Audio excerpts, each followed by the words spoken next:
ओडिशा में एक स्थान है रेमुणा, जहां खीर चौरा गोपीनाथ जी का भव्य मंदिर स्थित है।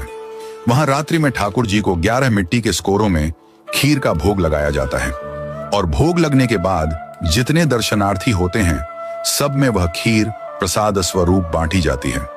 एक दिन की बात है, श्री माधवदास जी वृंदावन के महान संत जगन्नाथपुरी जा रहे थे। रास्ते में रुककर रेमुणा पहुंचे। उन्होंने सुना कि यहाँ गोपीनाथ जी को खीर का भोग लगता है, तो रुक गए, शायद कुछ प्रसाद मिल जाए। रात्रि में ठाकुर जी को शयन का समय हुआ। 11 सकोरों में खीर चढ़ाई गई। भोग लगने के पश्चात प्रसाद वितरण हुआ। भीड़ बहुत थी। माधवदास जी पीछे खड़े थे। प्रसाद भंटते भंटते माधवदास जी तक पहुंचते पहुंचते खीर समाप्त हो गई। पुजारी ने हाथ जोड़ लिए, बोले, भक्तवर, खीर समाप्त हो गई। माधवदास जी 3 दिन से उपवास में थे, परंतु फिर भी न किसी से बोले, न कुछ मांगा। मन ही मन बोले, हे जगन्नाथ, आप तो जगत के अन्नदाता कहलाते हैं, पर आज आपके द्वार पर आकर भी अन्न नहीं मिला।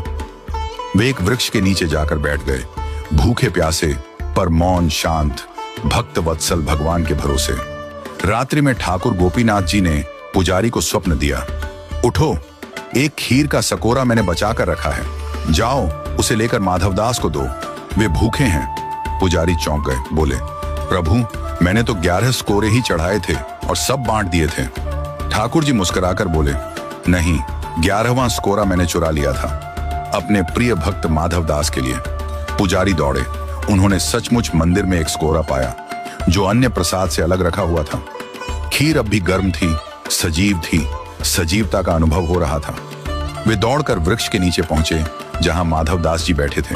बोले, भक्तवर, प्रभु का प्रसाद पाओ। माधवदास जी बोले, अब इतनी आधी रात को खीर कहां से आ गई? क्या आप दोबारा बना लाए हैं? पुजारी भाव विह्वल होकर बोले, नहीं, प्रभु गोपीनाथ जी ने आपके लिए स्वयं चुरा ली थी खीर, आप भूखे ना रहें, इसीलिए। यह सुनते ही माधवदास जी प्रेम में झूम उठे। अगली सुबह उन्होंने मंदिर प्रांगण में नृत्य करना प्रारंभ किया। बोल उठे, वहां मेरे ठाकुर, दूसरे भगवानों को लोग चढ़ाते हैं, लेकिन मेरे ठाकुर जी तो चुराते हैं अपने भक्तों के लिए। ये तो खीर चौरा है, खीर चुराने वाले गोपीनाथ, और तभी से गोपीनाथ जी का नाम हो गया, खीर चौरा गोपीनाथ। आज भी रेमुणा में रात को ठाकुर जी को खीर का भोग लगता है और उनकी वह प्रेममयी लीला सजीव रूप में याद की जाती है। भगवान कभी कभी भक्त के लिए चोर भी बन जाते हैं, क्योंकि उनका धर्म है भक्तों का रक्षक बनना। जो मांगते नहीं वो पाते हैं ठाकुर जी की सबसे गहरी कृपा। बोलिए भगवान जगन्नाथ जी की जय, संत माधवदास जी की जय। जय जय श्री राधे।